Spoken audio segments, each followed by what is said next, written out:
All right, looks like I'm live. I'm about 5 minutes late, but it's all right. It's a Friday. So, welcome everybody. My name is Daryl Mesa. What I'm going to do is display and show how we can use AI agents potentially in the real world with performing human digital tasks. So, I'm going to bring up the Jeopardy 5 GUI to show you exactly what I'm doing and exactly my intent process of using AI agents to help me do digital tasks on my laptop.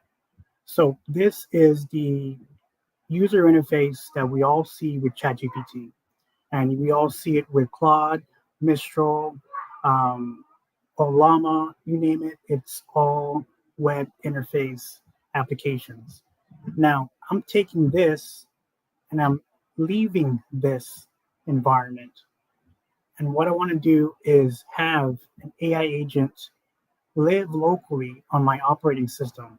Either it'll be Windows 11, Windows 11 Pro, Windows 11 Home, Windows 10, Linux, Mac OS, you name it. I want it to live just as you see here with these icons on my desktop, ready to help as a collaborator and a partner um, to execute tasks on my computer. So, how am I doing that? So, to take the interface, web interface, like we are all doing in this entire world, and making agents, is I'm taking it into a .exe file. So, with that said, let me just open this build folder up. So, what I'm doing is I'm building an app form of AI agents, micro agents, nano agents, microservices, which we hardly talk about. And when we talk about AI agents, we only talk about the hype, the good and the bad, and the ugly, but we don't talk about how it will benefit us in the future or in the near future, or for anything that we are trying to accomplish both personally and professionally, with the understanding that the human needs to be number one priority in the whole loop of skiing and things with these agents. So I'm going to open up three agents that I've been working on.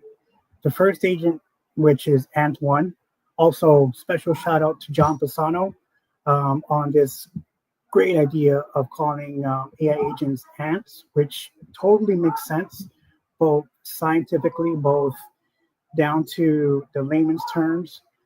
Each ant reminds me of an AI agent, vice versa. An AI agent reminds me of an ant colony. So developing an ant farm or an ant architecture, it really aligns with the AI agents and what we're trying to do for the real world. So that's how I came up with the idea of using ants in my agent concepts in that way. So I'm going to open up Ant1 as an executable.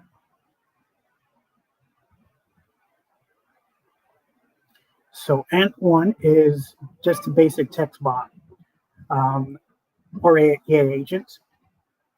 And what I'm using is Gemini, LangGraph, um, API key, which is installed locally on my computer. So I'm not going into any web interface and grabbing the actual API key. It's all locally stored onto my D drive as an external drive in my base library, um, filled with large language models that I have been collecting locally. So it's basically like a plug and play. I can plug it into another laptop, computer, even Xbox, PS5, whatever that has a USB um, um, terminal. I'll be able to insert this type of hard drive or SSD drive onto wherever I want to work on. So right now, each agent, the way it's developed, it has a little big head with two eyes, of course, and a mouth, and then a small little body. This is how I see agents. You may or may not even see it this way, but I see it more like I said, ants.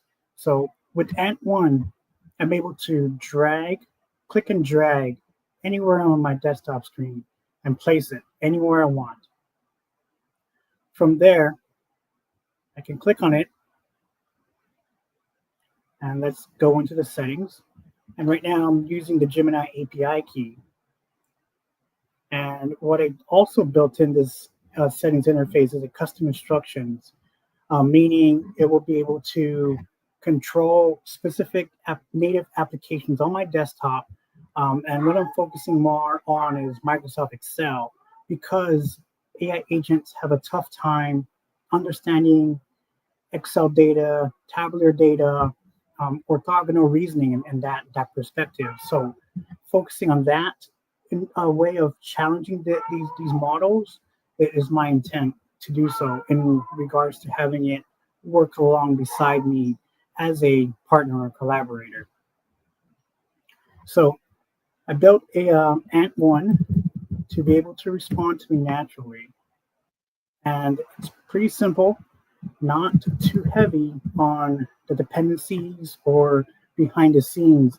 As you see here, it's still finicky as far as vibe coding in regards to that, calling that out in regards to AI and vibe coding. So trying to animate this to where when the AI is thinking, it'll be able to give me its thought process, show me its thought process, and then it will hide this section right here, and it'll give me the answer or its output. So as you see here, it understands that I typed in hello. So let's ask it, why is the sky blue?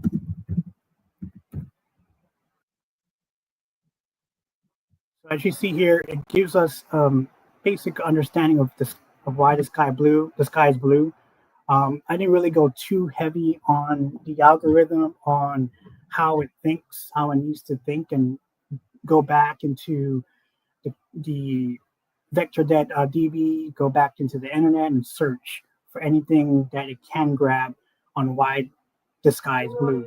So it's just a basic text box, a text bot, put it that way. So I'm gonna leave it open. I'm gonna put them on the side, bottom right. Actually, let's put them right here in the middle. And I'm gonna open up Ant2. So Ant2 is a little bit different, a little bit more complex. I was exploring more with ResNet, Microsoft's ResNet model, using an image classification. So going in here and opening this up.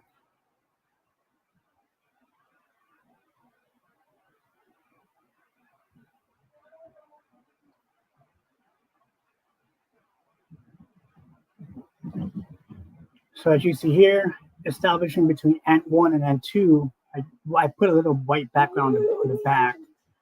So they're still the same as far as how they look, but just to signify which one is which, I'm putting the white background as Ant2.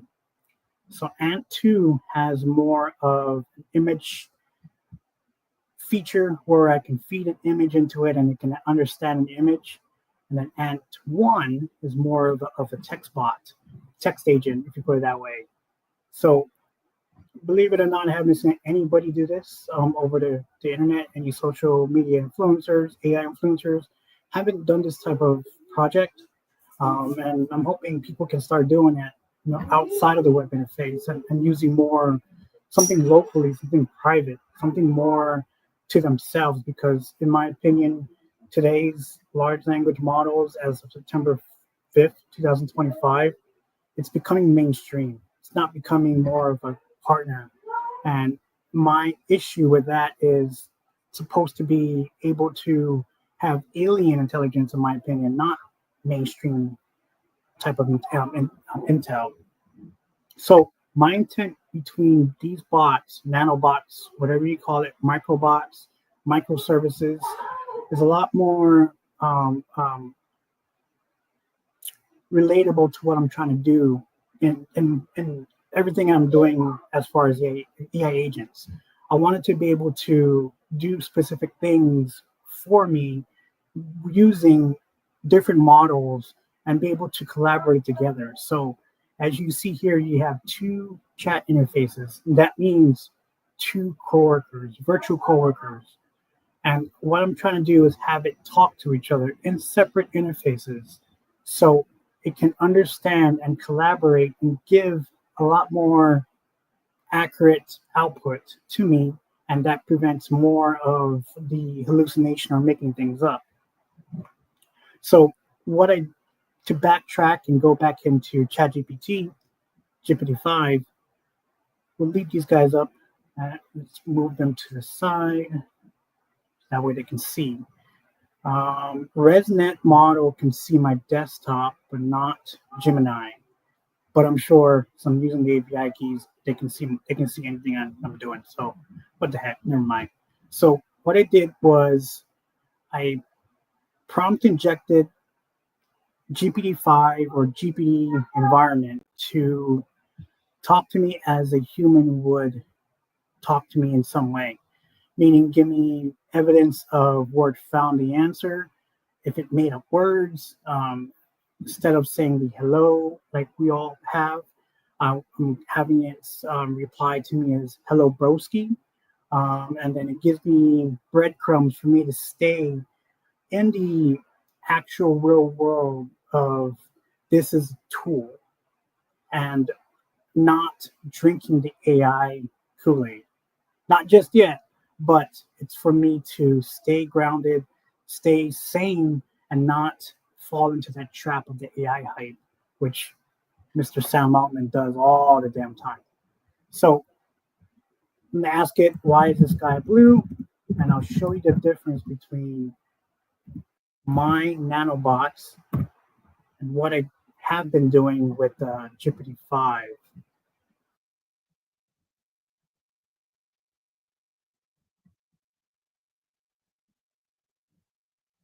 So it's told to think longer. I guess that's how it got smart, but it's not as smart as I think it should be, or the AI hype.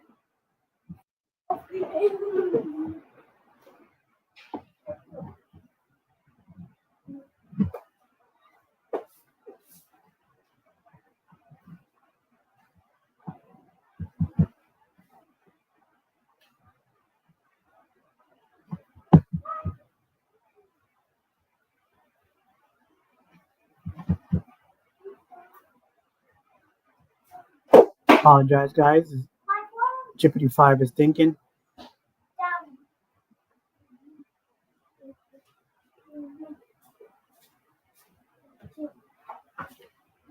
And the reason why, like I said, I wanted to show you the prompt injection, prompting, context, and engineering is to show the differences between how each responds differently. Mm-hmm. Okay. So as you see here, there's my son. You see here, it replied back to me, hello broski, AI for good. And then what it did was it's breaking it down Socratic tutoring or teaching.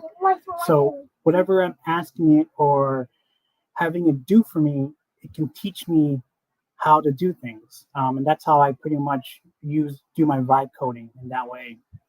So if I scroll down here, it'll give me the code on how to implement it into different IDEs.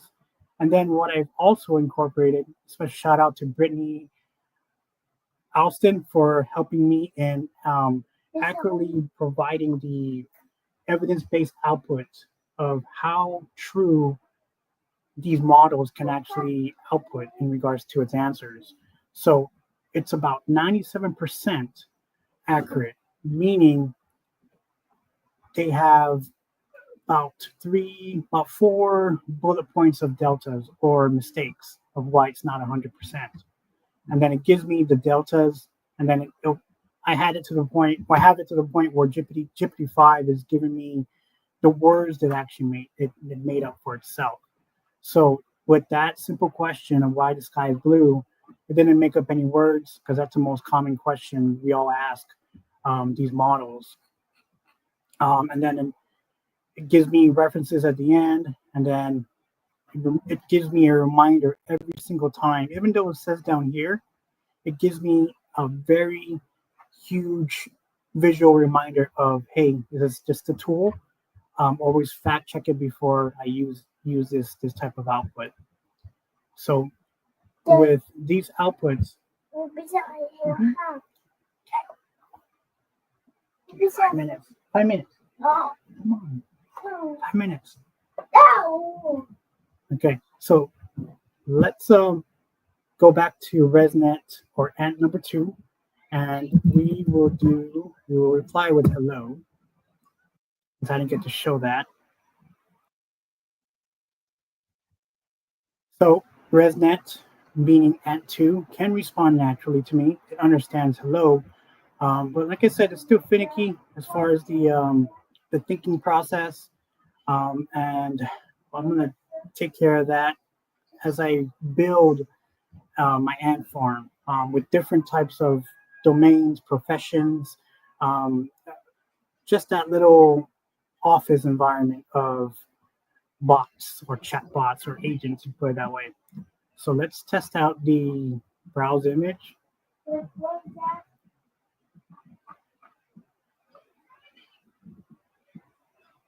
And let's do a robot, see what it does.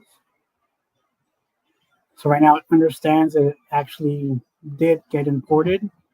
So it's giving me an error. So I will go back and see in the settings of testing the connection as far as the backend server. So for every chat interface these ants are living in, each interface has a backend, meaning it has a SQL database, it has a server behind the scenes, and it connects to that locally to be able to grab information, what it's asking to do.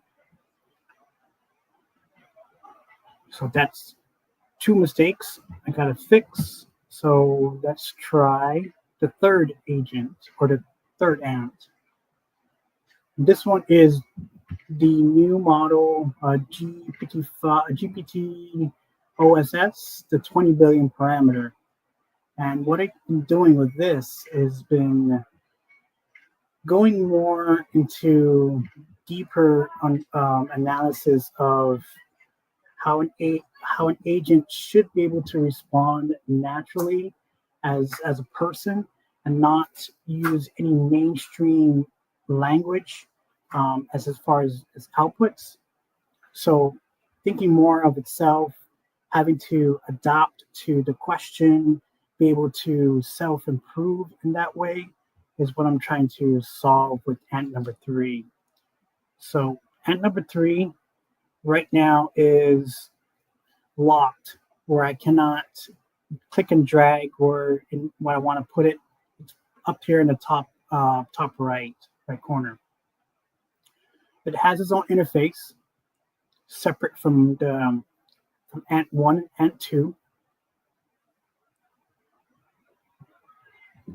And it's using the GPT OSS model, which is, we go back in here, and it's using the GPT OSS 20 billion parameter model. And let's see, I also incorporated the Darwin Go-in model, which is the 5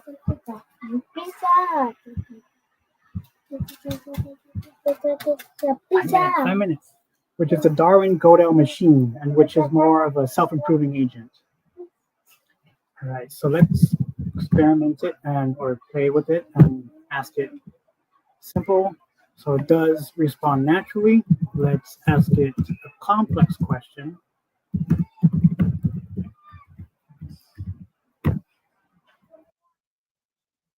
So it's still providing generic responses, which I'll definitely see what I can do on getting that to respond.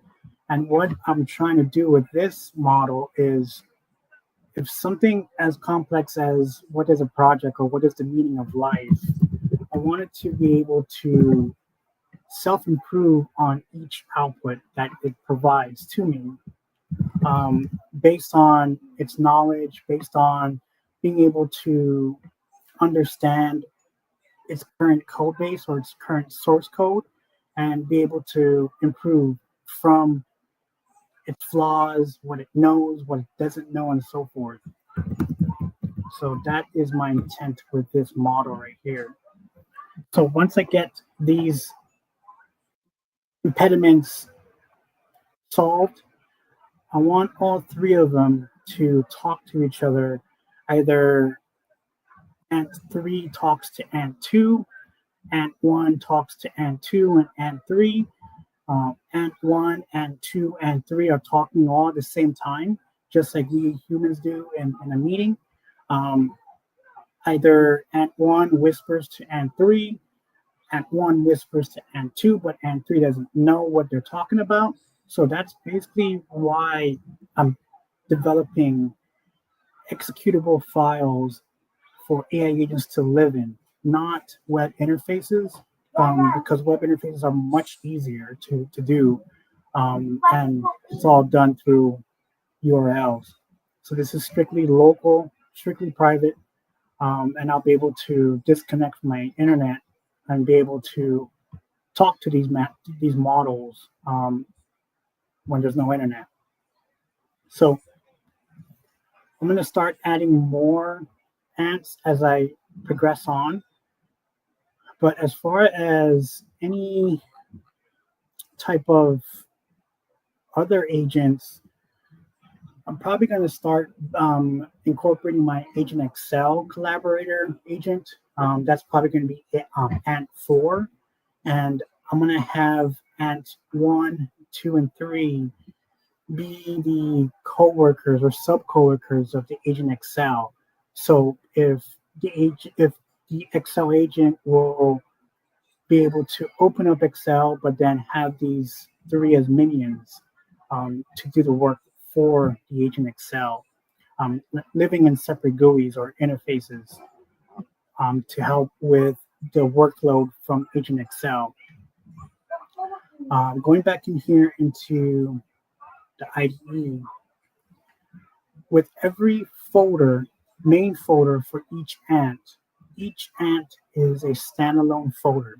So they're not connected in any way, shape, or form. And that's self-induced. I wanted to do that because I want each agent to act on its own.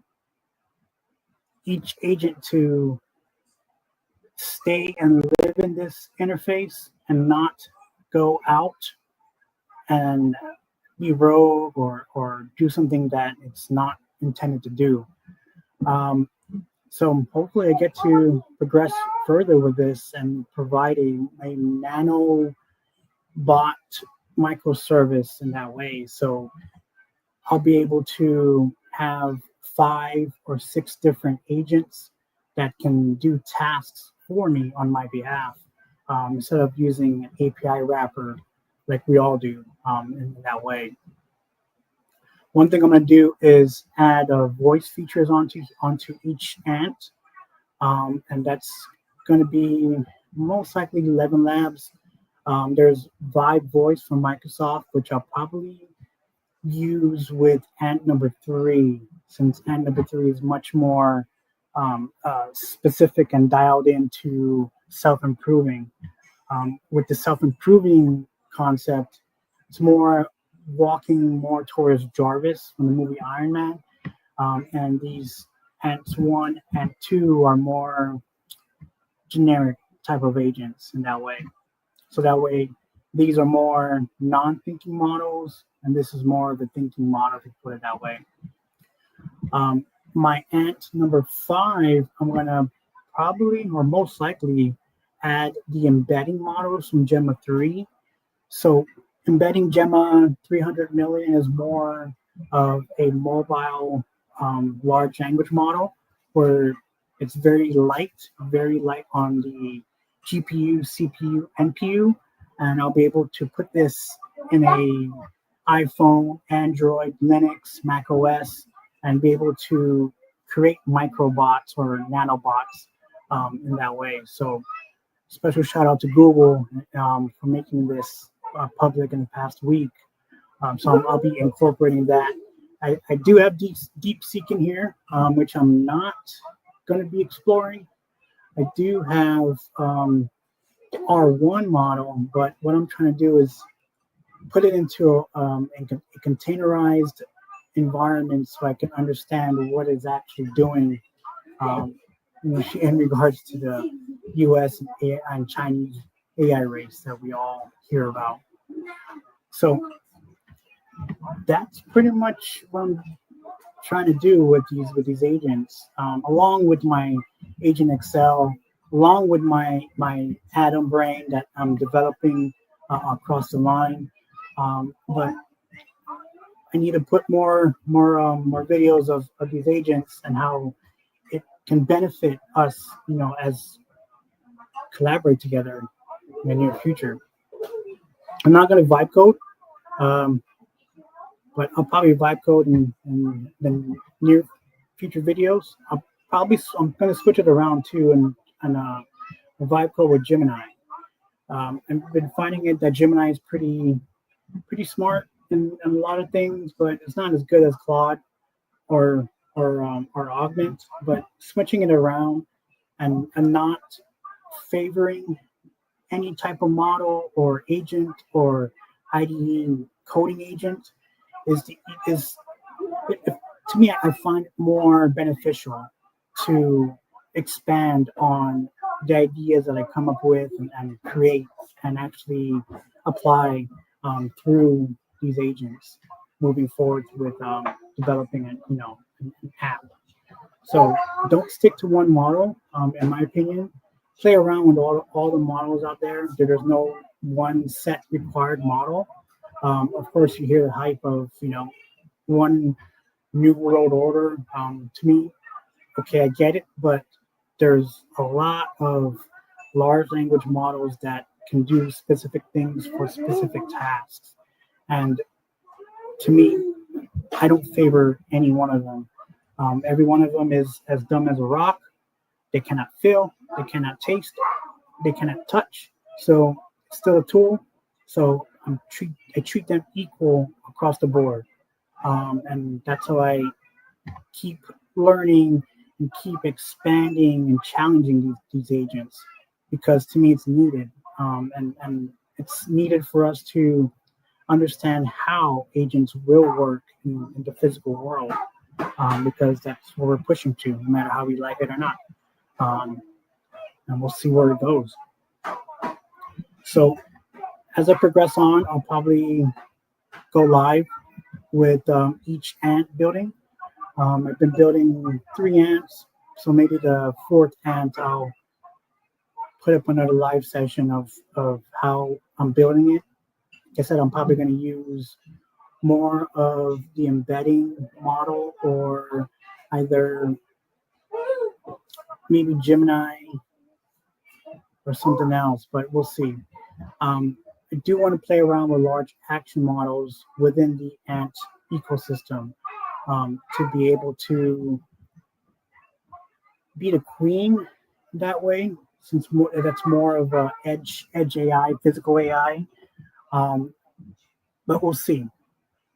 I've been using Salesforce's X large action model, which is not as sufficient on local operating systems, just like you see here.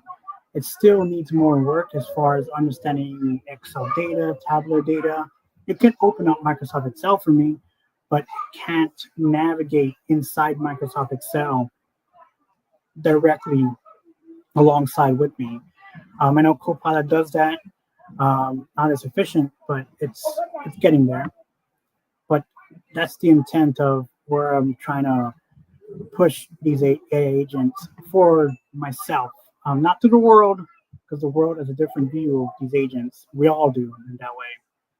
But for something to benefit the collaboration between agents and human beings is what I'm focused on, and challenging these models as AI progresses every single day.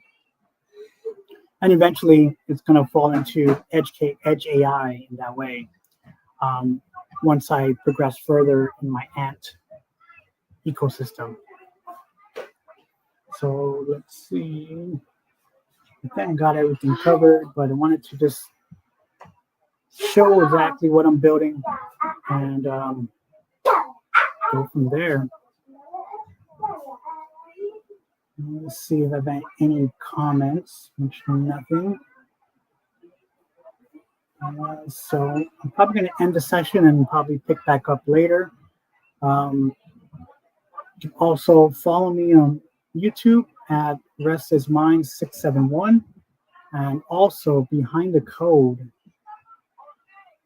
or at Behind the Code 671. Apologize, reading two different screens at the same time. Okay. So maybe this afternoon, my time, Pacific time, I'll probably get back on and build ant number 4, incorporating Agent Excel or the embedding model, and go to the point where you can open up Excel and maybe use ants 1, 2, and 3 to help navigate inside Excel. So it'll be fun. It'll be interesting and it'll be scary to see at the same time. But until now, thank you for watching. This was a very short one and something different. And thank you for watching. I'll see you in my next session.